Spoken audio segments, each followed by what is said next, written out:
nettoyer une Peugeot 106. C'est très simple, avec un chiffon microfibre avec lequel on a rajouté de l'eau nettoyée pour nettoyer en profondeur puisqu'il était un peu crasseux, avec du savon de Marseille. Je l'ai bien essoré, mais il reste tout de même un peu humide. Donc là, j'ai déjà nettoyé une partie ici, mais je peux continuer en profondeur avec le microfibre. Au début, j'utilisais pas de microfibre parce que je trouvais ça pas très efficace, essentiellement pour les vitres. Mais pour les vitres, c'est pas très grave, je pourrais très bien utiliser autre chose. Pas besoin de produits, de merde, etc. Même pas besoin d'un seau d'eau. Bon, après, ça va, je suis à côté, je peux aller, et puis j'ai même un petit robinet à côté. Bon, là-bas, j'ai de l'eau chaude, là, j'ai que de l'eau froide. Ici, pour venir nettoyer, c'est très simple. Même les tâches les plus tenaces, elles partent. Ça se fait en rien de temps. Donc là, voilà, on a des merdes de Piaf, de goéland certainement, mais qui sont un peu en relief. Surtout là. Là, on arrive à bien le voir. Mais même à partir de ça, je peux passer au-dessus quand même. Il n'y a aucun souci à passer dessus. Je pourrais très bien prendre une éponge, mais bon, on va pas prendre le grattoir parce que ça abîme la peinture. Étant donné que le vernis est un peu parti en lambeaux avec le soleil du haut de ses 29 ans. Donc voilà. Et là, ça part facilement. Bon, après, il y a un espèce de petit revêtement noir, mais parce que la portière n'est pas d'origine, et ça, je n'arrive pas à l'enlever. Très compliqué. Mais pas de souci, je peux quand même essuyer sans problème. Donc on n'a vraiment pas besoin d'agent de surface ou quoi que ce soit. Vraiment, juste un chiffon microfibre, ça fait le travail. Vraiment, quand je vous dis, il n'y a pas besoin. Hop, ça part tout seul. Il faut juste frotter, mettre de l'eau, du savon, et ça part instantanément. Là, on voit que ça a été un peu cramé par le soleil, il y a certains endroits aussi. On a la grosse tache de merde, et en un rien de temps, je frotte. Alors évidemment, par contre, il faut, une fois que l'oiseau a chié dessus, il faut pas attendre 3 semaines quand même. Il faut peut-être attendre une journée pour que ça sèche un petit peu, mais pas attendre 3 semaines. Parce qu'après, c'est quasiment impossible à enlever, ça laisse des traces en dessous. Donc c'est pas recommandé. Je l'ai déjà fait à nettoyer plusieurs jours après, c'est pas une bonne idée. Donc quand on part en vacances, le mieux c'est de mettre une toile. Mais bon, voilà, faut vraiment tenir beaucoup à sa voiture si on met une toile. Maintenant, si vous tenez pas beaucoup à votre voiture, c'est pas grave, hein, mais tant pis pour vous. Moi, je mets pas de toile, mais c'est vrai qu'en y pensant, je me dis, ce serait pas mal. Et là, c'est des petites traces qu'on veut pas voir, mais ça, c'est un peu difficile à enlever. Sachant que j'avais déjà auparavant nettoyé l'alcool, très très mauvaise idée à ne jamais reproduire. Donc là, on a déjà une trace de saleté sur le torchon, mais c'est pas très grave, puisque là, je reviens de l'autre côté. J'ai pratiquement nettoyé que de la même face, et là, je suis déjà à l'autre. On voit qu'il y a un peu de blanc parce que il y a un peu de pollen, etc. Il y a un peu de poussière partout dans le vent. Donc voilà, et tout ça là, l'avant du capot, au niveau de la calandre, même si là, il n'y a pas vraiment de calandre à proprement parler, et je nettoie facilement. Un peu comme les bords d'attaque d'un avion, mais c'est le début du capot d'une voiture. On est sur quelque chose d'assez propre, et c'est pareil, on va venir faire la même chose en dessous. Donc sur les pare-chocs. Alors bon, il y a des petites traces de rayures, c'est pas moi qui les ai faites, c'est l'ancienne propriétaire qui était une vieille dame décédée il y a déjà un moment. On nettoie au maximum, puis on passe à l'arrière. Déjà sur les latéraux, hop, on voit qu'il y a des petites traces de merde qui traînent. Quand le goéland ici, ça tombe là. Parfois ça dégouline sur la vitre, mais pour l'instant il n'y en a pas trop, à part un petit bout ici, mais ça on en reviendra plus tard. Je viens nettoyer correctement. Je peux nettoyer aussi un petit peu le toit, mais c'est pas très utile, c'est pas très grave. Et là pour l'instant j'ai toujours pas nettoyé, donc il n'y a vraiment pas besoin. Alors je peux éventuellement retourner, et puis en plus je précise que ma voiture est blanche, toute blanche. Donc voilà, on peut vraiment y aller sans problème. Et puis si on fait ça tous les 2-3 jours, parce que y a souvent des goélands dans le coin vu qu'on n'est pas loin de la mer, et c'est bien utile. Ça fait toujours du bien de nettoyer un peu tous les 2-3 jours. Attention, je précise, au niveau de ces petites jointures des vitres qu'il y a un petit peu partout au final. Hein. Bon, c'est pas vraiment des grosses jointures très très molles, c'est plus des jointures assez solides qu'il y a autour des vitres. Parfois, il arrive que on passe dessus en nettoyant et on vienne mettre des traces dessus. Alors là, on ne le voit pas parce que bon, c'est souvent quand c'est assez chaud et que ça fond légèrement, très très légèrement. Mais là, pas de souci. On repasse juste dessus.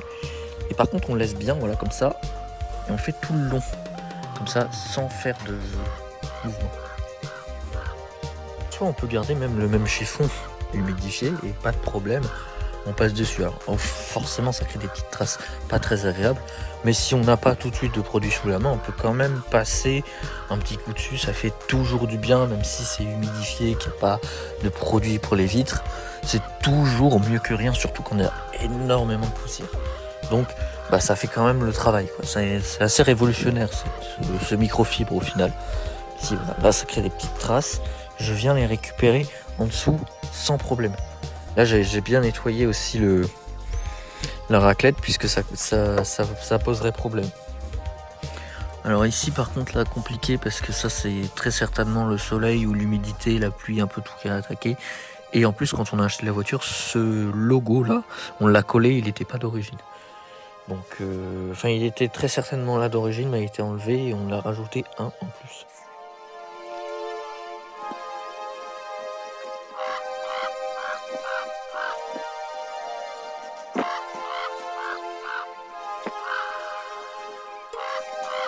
Je reprécise pour l'histoire de l'alcool, la connerie que j'avais faite une fois. Et bien à présent, on remarque des petites traces de brillance. Certains endroits où ça brille plus que d'autres, et c'est parce qu'il y a de l'alcool qui est passé dessus. Mais ça abîme la peinture, ne le faites jamais. Je l'ai fait cette erreur, ne le faites plus. Ne le faites pas, pardon.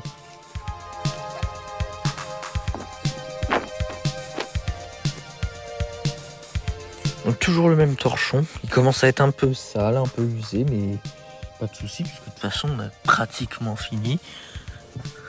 Voilà, c'est juste nettoyer 5 minutes, hein. Faut pas non plus...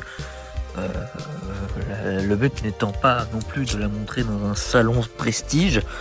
Voilà, c'est simplement de montrer ce qu'on voit un petit peu de loin, essentiellement. Et qui pourrait faire tâche. Alors là aussi on a une espèce d'écume de je sais pas quoi. Alors je sais pas si ça va partir réellement parce que non, j'ai pas l'impression que ça part vraiment. Donc ça c'est quand on a reçu la porte, elle a toujours été un peu comme ça. Donc là pour le coup c'est vrai que je sais pas trop quoi faire. Là j'avoue que c'est un peu compliqué. Maintenant je passe quand même en dessous pour les petites merdes qui traînent, la petite crasse. On va chercher la petite bête un petit peu. Pour les enjoliveurs, est-ce qu'il y a vraiment besoin? Je ne sais pas. On n'est pas sur des jantes, effectivement. Après, voilà, mine de rien, passer toujours un petit coup, ça fait du bien. Même si, bon, elles sont pas si sales que ça. C'est surtout des rayures. Et le fait qu'elles soient abîmées à certains endroits, après tout, ça reste des enjoliveurs. Je pourrais même très bien les enlever et garder la tôle en dessous, nettoyer la tôle et la peindre à la bombe complètement noire si j'avais envie. Mais j'aime toujours bien laisser d'origine. Donc voilà. Un petit coup sur le logo Peugeot. Ici, on voit que ça brille pas assez, mais c'est pas très grave. Je passe juste un petit coup, histoire de dire que j'ai passé un petit coup dessus. Mais voilà, ça reste des enjoliveurs. Et je vais pas aller passer entre tous les trous de la jante.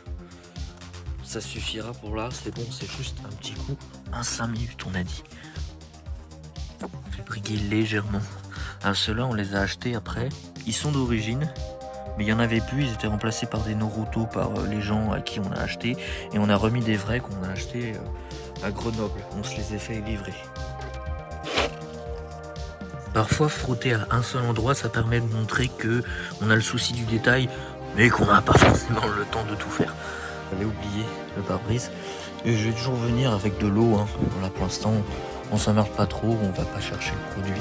Même s'il est dans la boîte à gants, je vais le laisser. Je peux montrer aussi que ça marche très très bien, juste en mettant de l'eau.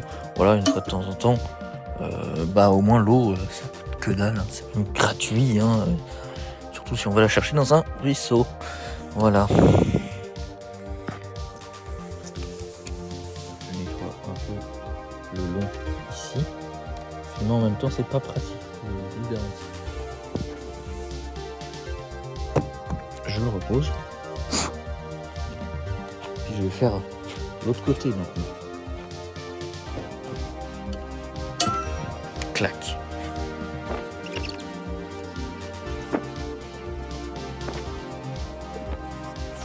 Alors là, exemple avec ce que je disais tout à l'heure, là, on a la partie noire qui est venue se coller ici. C'est pas grave, je prends un côté qui est très propre. Il vient monter comme ça. Comme ça. Je bouge pas, je fais pas de mouvement clac, clac, clac. Je reste droit dans mon mouvement. Et ça disparaît. Toujours des légères traces de crotte qui restent un peu difficiles à enlever. Ça reste un peu du petit détail, c'est pas très grave.